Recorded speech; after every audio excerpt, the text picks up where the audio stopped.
and welcome to the first Sunflower Montessori podcast. Hi, Naomi. Hi, David. Hi, Helen. Hello. So for those Hi, of us Helen. who don't know us, we are all teachers, part of Sunflower Montessori. So Naomi would like to introduce yourself maybe a little bit. Hello, my name's Naomi. I've been working at Sunflower since it started. I've been working with children for over 35 years. I started my professional career in London and I came here 23 years ago. I've been working with young children. I'm a mother. My daughter went to Sunflower and I've worked alongside Helen and Sam O'D for many years. Hi, Helen. Would you care to introduce yourself as well? Hello, my name's Helen. I've been a Montessori teacher for 28 years. I actually trained in London at the same college that Naomi did, and also my dear friend and co-founder of Sunflower, Sam O'D. So yeah, I'm the co-founder of Sunflower and co-director along with two other directors, Sam and Tom O'D, and I'm a mum of two. Perfect. And my name is David, and I've been working at Sunflower since 2012. I'm an early childhood educator and teacher in trade in France, and I'm a true believer of the Montessori pedagogy. So if we are all here together, is to just have a little chat to talk about how to do practical life at home, and also how to do practical life at home in those strange moments that we are living, being locked down with our little ones, and it can be quite tricky sometimes. So first of all, maybe Naomi, would you like to explain what practical life is? Because not all people listening might really know what this is. Yeah, well, practical life is really, it's the sort of everyday things that we need to learn to do. So for a child, they need to become very independent. So in a classroom, we have lots of little exercises, develop different skills like pouring and spooning and funneling and threading and pegging. And these don't just sort of cover teaching them how to do things like that, but they also help with motricity development, with hand-eye coordination, with concentration. And the teams actually work incredibly hard to teach and support the children to become independent individuals. And one of the areas of practical life that we cover is actually a very practical part of life, which is sort of taking care of ourselves. So, you know, as well as the exercises that we have on the shelf, which we can discuss in a different time, the actual sort of work that all the teams really work hard on is teaching the children to do things for themselves. So that could be washing their hands, that could be blowing their noses, pouring themselves a drink, but also dressing and undressing themselves. And what's very important is to give children time and opportunity to do this so that they can practice and perfect these skills, because they need to coordinate their bodies, they need to learn how to do things, you know, they get themselves into a bit of a muddle. So a way that we can do it as adults is modeling. We can show the children, and actually most Montessori things is done by the adult presenting and showing the child how to do it and then letting the child do it. So, you know, when we're modeling, we need to think about how we're doing things slowly, step by step, very clear, very simple. So, you know, I was thinking about this last night, and, you know, what would be a practical sort of area for parents to do with their children. And I think in the home, we could look at how the child can be in control of their autonomy. So for example, you know, we come home from work, what's the first thing we do is take off our coat. Where do you hang your child's coat? You know, probably up high on a hook. And what a lot of Montessorians will have set up in their home is a coat hook or coat hooks that are low down at the child's height, maybe with a little mirror next to it so the child can see themselves, a little chair for the child to sit on, a low shelf for the child to keep their boots and their slippers and their shoes, so there's a place for them to go. And then on that shelf could also be a little basket. And in that basket, you could keep their hats and gloves and soon their sunglasses and sun hats. So their little sort of outdoor accessories can be there, because children like to know where everything is. And if they have a place to put something, like at the creche, they have their coat hook, they have the shelf for the boots and the shelf for the slippers. It really helps the child with their sense of order. Children have a very, well, Montessori spoke about sensitive period for order. And, you know, I was reading actually, you know, if a child is used to clothes being thrown all over the floor or toys being thrown all over the floor, then that's their sense of order. That's what they think is the norm. But if they are taught to, let's put all our toys in this basket, let's put it back on the shelf, you know, this is where we hang up our coat. And if the child is given the opportunity to do that, that sense of order will become the norm, and that's how they'll see things, you know, how they'll want things to be. So, you know, setting up something like that is a lovely little thing for your child to do. It helps them to be autonomous. They take off their coat, they hang up their coat, they take off their shoes, and they put them on the shelf. And one of the things that, you know, we like to do with children is to get them to get a clothes peg and peg their shoes together, because then it keeps the shoes together, the slippers together, the boots together. But not just that, it's also developing this pincer grip. Everything in Montessori always has an indirect purpose as well as a direct purpose. And when a child develops these muscles, and a lot of exercises we do develop these muscles, later they're going to be able to hold a pencil and be able to use it with strength in those fingers. So, you know, these are great ways to help your child. And then another wonderful thing to do is, you know, sit with them in the morning, get your clothes, get their clothes, and clothes that they can do, you know, think about the clothes they're putting on. You know, if it's got difficult fastenings, then maybe that's a bit tricky. But spend time with your child, and you get dressed, you model it, and they can get dressed themselves. So you lay out their trousers and teach them to put one leg down one side and one leg down the other side, and watch daddy. Oh, daddy's going to put his trousers on. And they can watch you. And so it's a lovely fun activity to do with them. And because you've got all this time now, you know, we're not rushing to get ourselves out the door, to get the children to school, to get the children to the creche, to get ourselves to the office. You've got time, because children need time. They need time to perfect, and they, you know, and overcome any obstacles and difficulties. Would you say that now is the good time to start practicing practical life with the children? Yeah, I mean, this is a practical life exercise. This is part of life. You know, the child that can dress itself, the child that can do things for themselves, their self-esteem for a start. I did it, mummy. I put my own trousers on. I put my own coat on. I did my own shoes up. It's just wonderful. And also, you know, as a parent, how wonderful that your child can sort themselves out, get themselves dressed in the morning. You know, it's a wonderful thing. And I think that, Helen, this is something you've witnessed as well for the whole time you've been a teacher, so how important the sense of independence is for the children, and how grateful the children are when they actually become more independent with the time.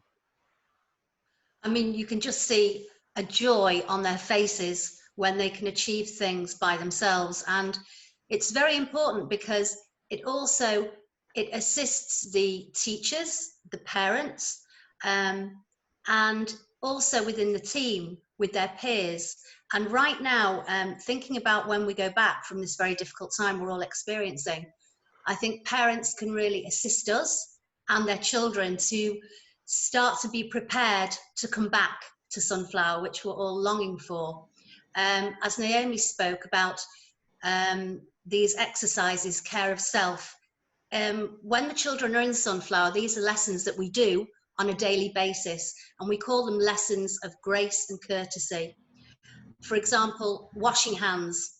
We don't just, I mean, you see parents do it so often because they're trying to help their child. They stand behind them, they take their hands and they put them under a sink and rub them together. But what we can do and what we must do is aid the child to gain independence. And if we think and we break down the task of washing hands, we can think about so much vocabulary and so many different actions. We would begin by saying to the children, the first thing we do, we pull our sleeves up, because I'm sure all parents have experienced their children with very wet sleeves and having to change their clothes regularly. But if we teach them and we use limited language, because if we're saying to them, okay, pull your sleeves up and put some soap on your hands and now wash your hands and turn, we need to really do it slowly and methodically. And as Naomi said, we need to give the children time. So I'll give you a little lesson on washing hands. So pull our sleeves up, turn the tap on, 1 soap, we rub our hands together.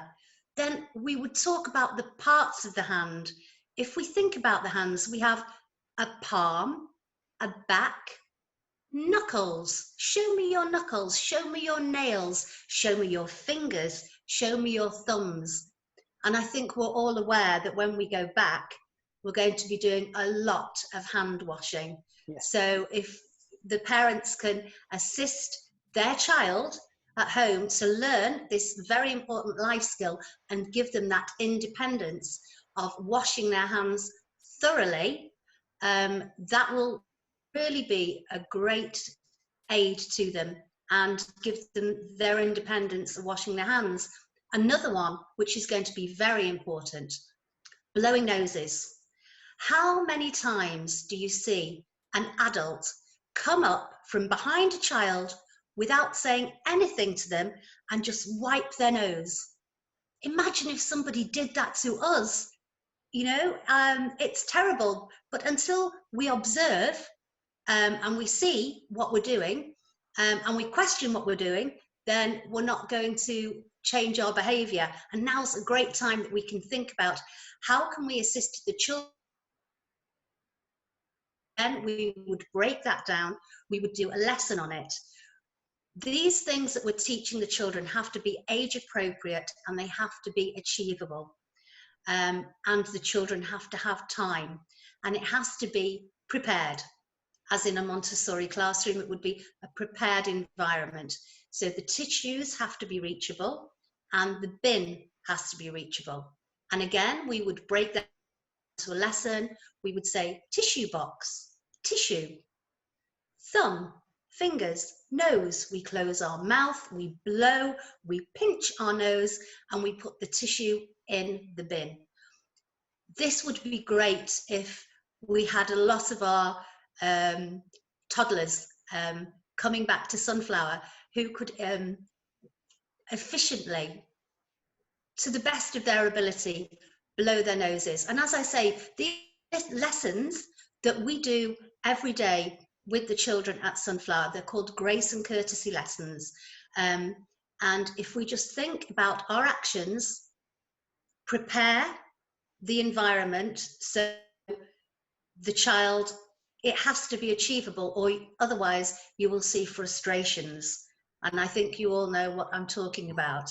So we need to be well prepared. But these are practical. These are practical life activities, grace and courtesy lessons, care of self that can really scaffold the children's independence, which is what they're longing for.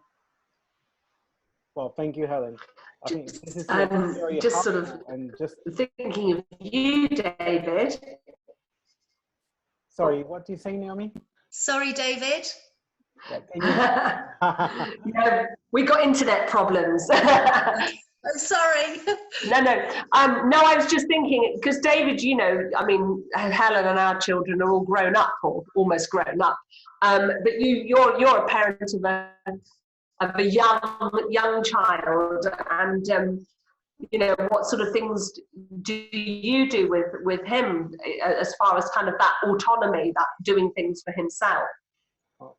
What I'm lucky that I am home with my son and my wife at the time, and that's I'm a preschool teacher, and my wife is a teacher as well, so we are both lucky on that side, because our job teaches us to be patient, which I think is key at the moment. And what Helen and you, Naomi, mentioned, I think it's important to understand that practical life gives more autonomy to the children, and giving more autonomy to the children is actually a good way to stay calm.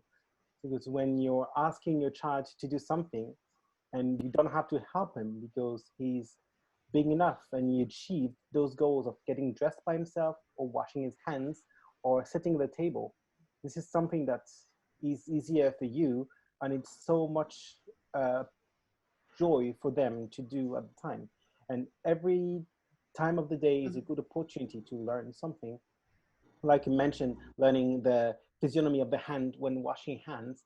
This is a great thing to do at that moment, but it also means that now you don't have to worry to go to the bathroom to wash hands after they went to the toilet. They know how to do that themselves. They become a part of their day, where you just have to tell them, don't forget to wash your hands, and they will do it.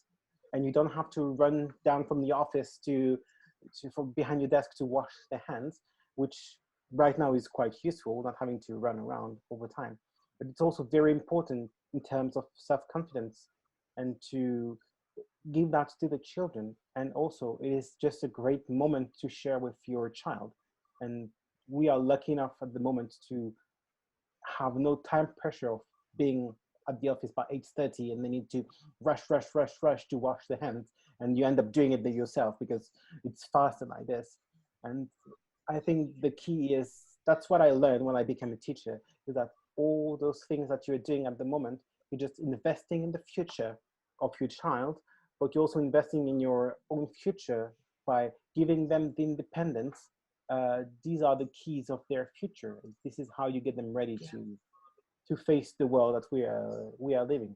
And definitely good hand hygiene and nose hygiene is key, and is going to be key in the coming month, I guess.